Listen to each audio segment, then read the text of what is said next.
Speaking of albums coming out and songs coming out, you know, that you're not feeling, and some people, like myself, I don't listen to radio at all either. I'm gonna listen to like radio like once a week.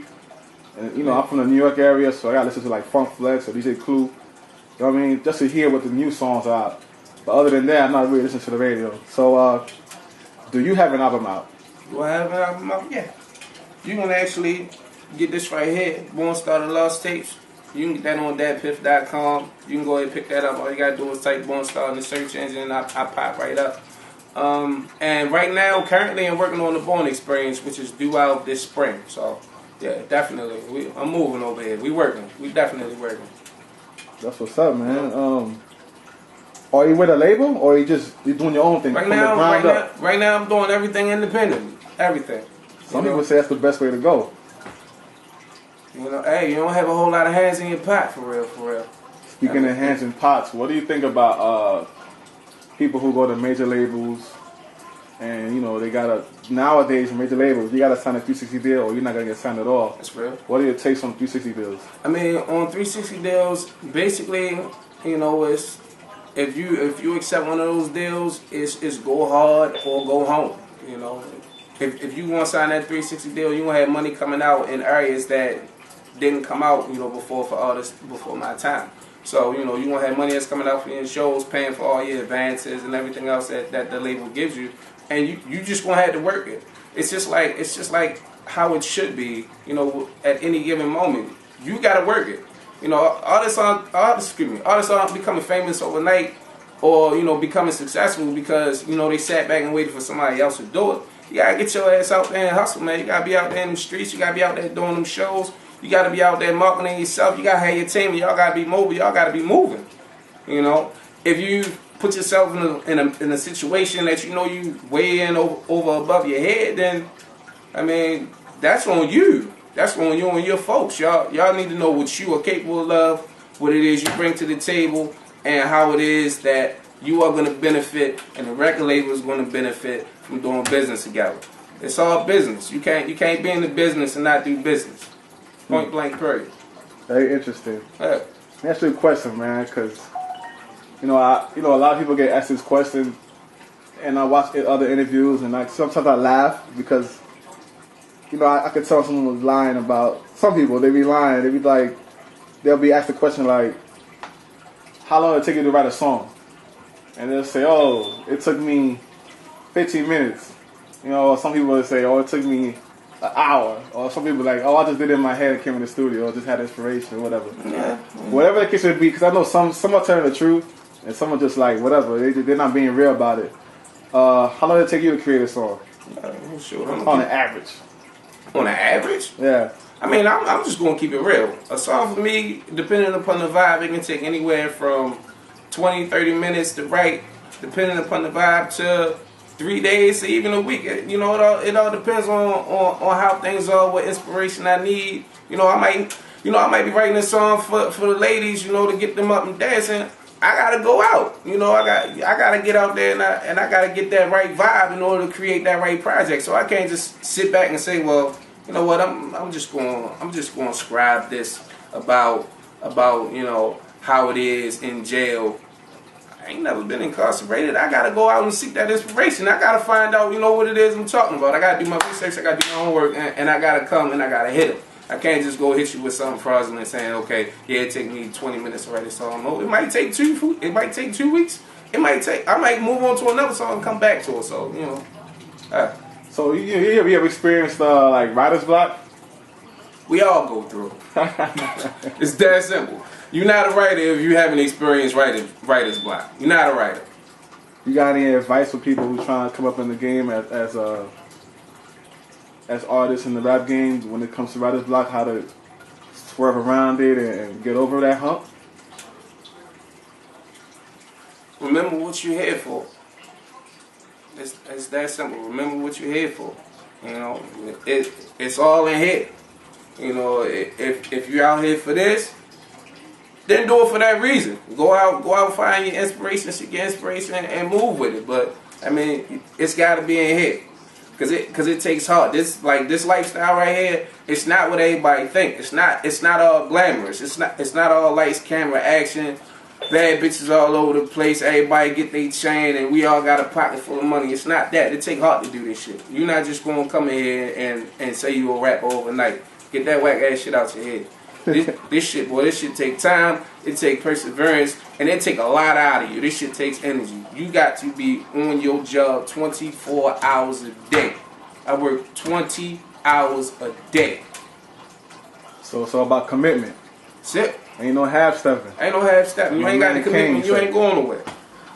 Alright, we about to wrap this up. Everyday Peoples, BornStar, I got one question for you. Yeah. You could elaborate on it as long as you want. Final question. Okay. Who are your top 5? Top 5? And why? Yeah, and why? Top 5 and why? Top 5. Shit. They all gotta be in order?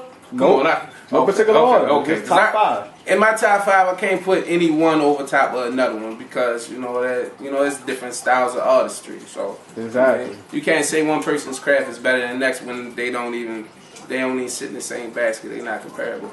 Top 5, Tupac, love him. Man had soul. Man talked about real things. You could feel him. You could relate to him. When you listen to his music, you became a part of him. That's good music right there. Pac died.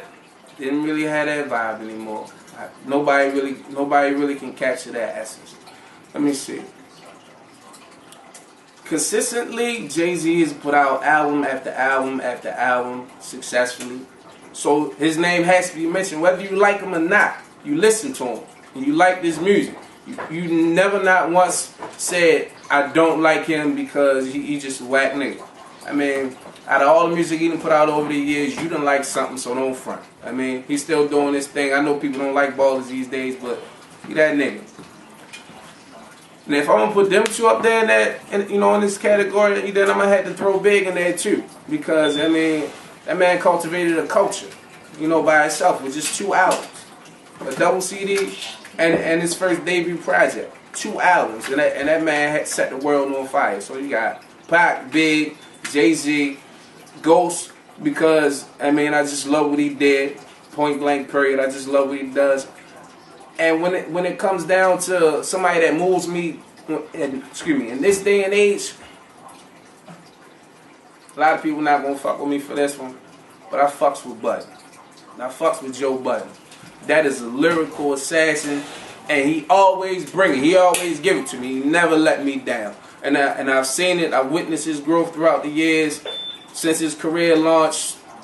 From Focus, when in the early days with getting the Def Jam deal and all that. I done followed him through all his mood music and throughout the Slaughterhouse Shady Records deal.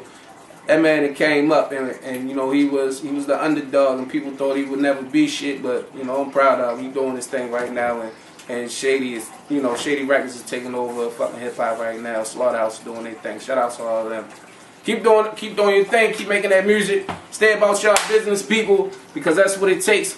It's 94% business, 6% talent. If you're a CEO, be a real CEO. Be a CFO, be a COO. Know your business, P&L statements. Chart your progress. Make sure you know what the fuck's going on in your career throughout the years, and you're actually able to sit down at the table and talk business to people and stop fucking yourself with these dumbass deals. Let's get this money, man. BornStar, tell the everyday people where to get this album out again. Oh yeah. Alright, well, for all my everyday peoples, you can go ahead and get BornStar The Lost Tapes on thatpiff.com. All you gotta do is type in BornStar in the search engine, and I pop right up. It's love, man. Thank y'all. Holla at my dude, peoples. Sure. History. What? History as in what? BornStar's history. BornStar's history? Oh man, my history. My history is just a love for music, period. Love for hip hop. That's my history. I grew up a life of music ever since the '80s. Elder Buzz, Rhythm of the Night, all that. Like I'm a music lover.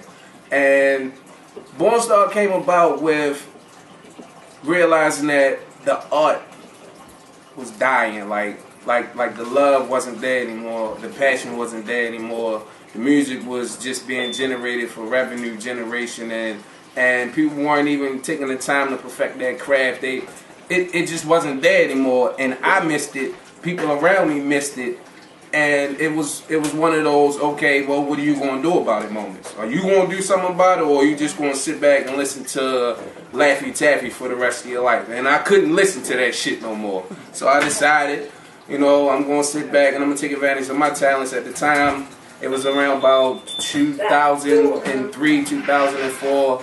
I was getting it in, perfecting my craft with Relentless Work Ethic Entertainment, RWE. Still a young nigga at the time. It was slowly but surely going from being a hobby to something I do to, okay, I can do this. And then, you know, when you realize you can do this, you get to that level where it's like, okay, well, what's next? If I can do it on this level, can I do it professionally? And that's where the game is fucked up at, period. Point blank, period. You got a lot of people out there that's trying to take advantage of a young artist that's got a lot of talent, or a little bit of talent, whatever talent you got. They're gonna try to take advantage of you and milk you for everything you got. So, I mean, music for me, especially this day right here today, music is all business for me. You got a lot of people running around talking about they CEO or this around the way label, and you know they CEO that. Everybody's in the titles, but people aren't really into the business aspect of doing the business. If you're gonna be a CEO, please at least know how to read a P&L statement. I mean, perfect your craft, perfect your business, and make sure that at the end of the day, you're making profit and moving forward, and not just sitting around being broke, spending your album budget in weed and not promoting yourself, man. So I mean that's a brief history of me. That's BornStar for you.